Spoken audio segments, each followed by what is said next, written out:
Oh, hey guys, I just thought I would do a quick lesson today, kind of a public service announcement, which I like to do from time to time. I was just playing over a chord progression that's very common in jazz and popular music. It's 2-5-1-6, where the 5 and the 6 are both dominant. By the way, I'm playing in the key of E flat, so F minor, B flat 7, E flat major 7, and C7. One thing I notice a lot going on is that this chord progression tends to get used a lot to teach about how to play lines, meaning melodic improvisation. And then you get into this thing, whether it's happening in a book or on a line or on YouTube. A lot of this stuff goes on YouTube. Eventually, everything ends up on YouTube, I think.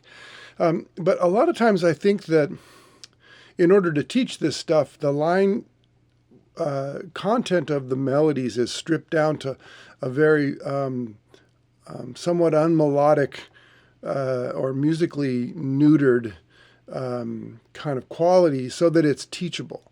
Now, I don't fault the teachers for this, although I think a little bit more energy could be put into making sure that, 2-5-1-6 ideas that are being taught, which is so prevalent, are actually musically satisfying to listen to and performed in a way that is stimulating. But that's neither here nor there. What I want to do is I want to put the emphasis on the student's job in this whole learning process, which is to invest in the lines that you learn, in the content that you learn, some musicality, some feeling, some heart, some variation, some creativity. So let me give you an example. A lot of times you might see something like this. 2-5-1-6 line being played and demonstrated in a perfunctory way, kind of like this. 2, 3, 4.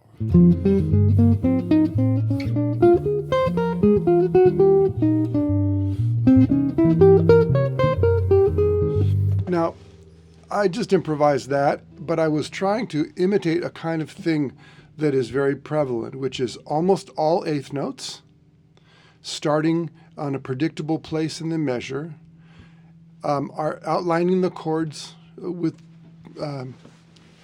pretty specifically, let's say, and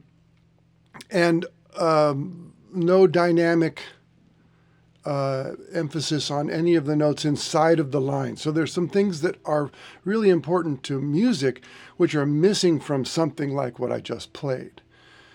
One is that the rhythmic variety is almost non-existent. The dynamic variations are almost non-existent. And motifs are there, but not as clear, not as pronounced. And so what that means is this might be a very good thing to learn, straight up an F minor, up a B7, B flat 7, hit the one chord off the third, and then the sixth chord with an altered type sound. There's nothing wrong with that. But if it's played like a robot, it's not going to be very interesting. And so what we have to do as students of this music is we have to remind ourselves that it's not just the notes that are important.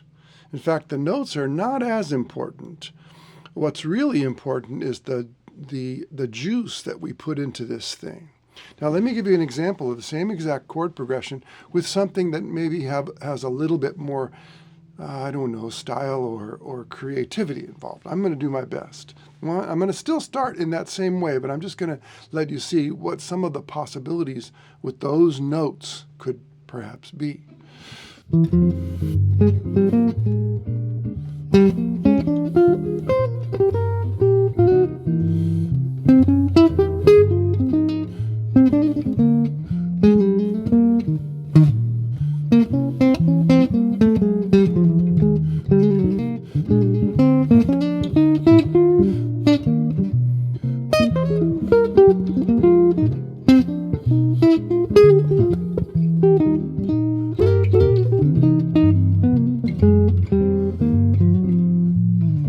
Okay, I got myself in the weeds a little bit, but we always run the risk of playing something slightly unusual or slightly a little sort of beyond our control because we're trying to create in the moment rather than just do a pantomime of something we learned before. So what did I do? I tried to play all the same melodic content. There weren't any new notes going on there, the special secret hidden notes.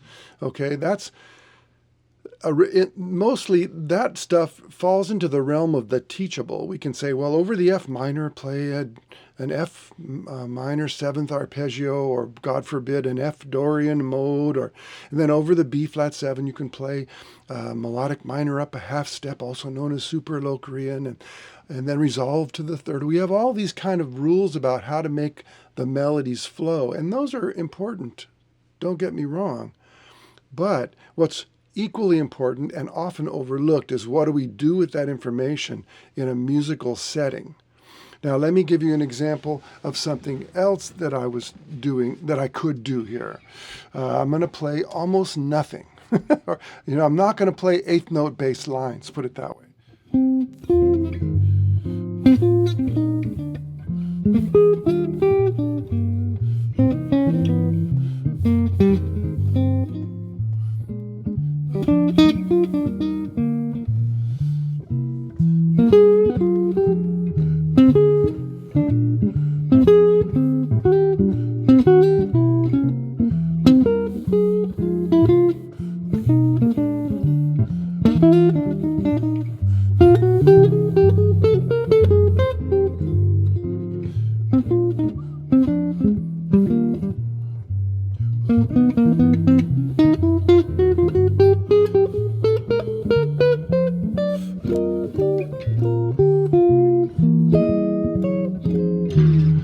Okay.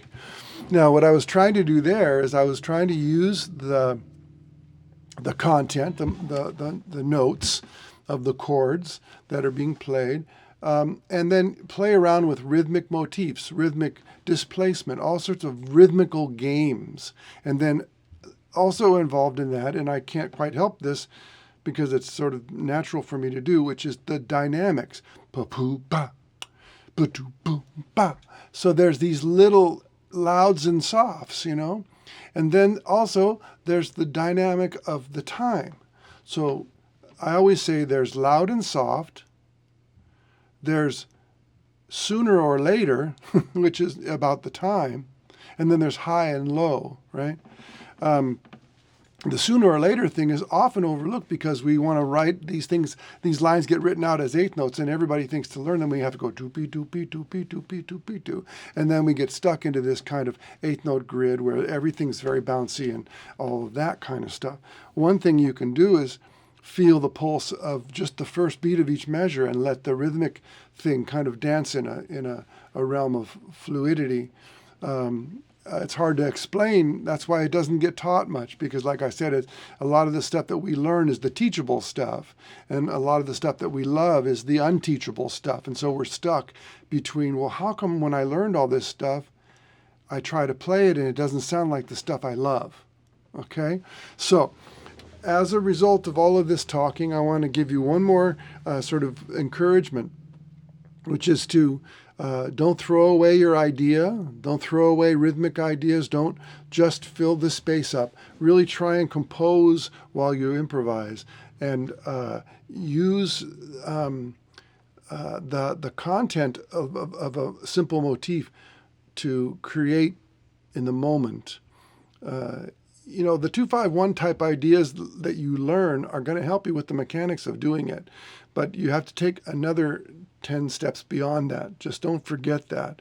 When you listen to Charlie Parker, who is my kind of icon in terms of this type of playing, you hear this cross rhythms inside of what looks like an eighth note line. So if you just read it out of the Omni book or something like that, you're not going to catch that. So you have to really live inside of the music and listen to how the players are relating to each other and all of those kinds of things, to get it out of the realm of, I learned a bunch of 2-5s and now I'm going to go to a gig, and then I come home and I'm disappointed because my 2-5s sound flat and uninteresting, because I forgot to really play music.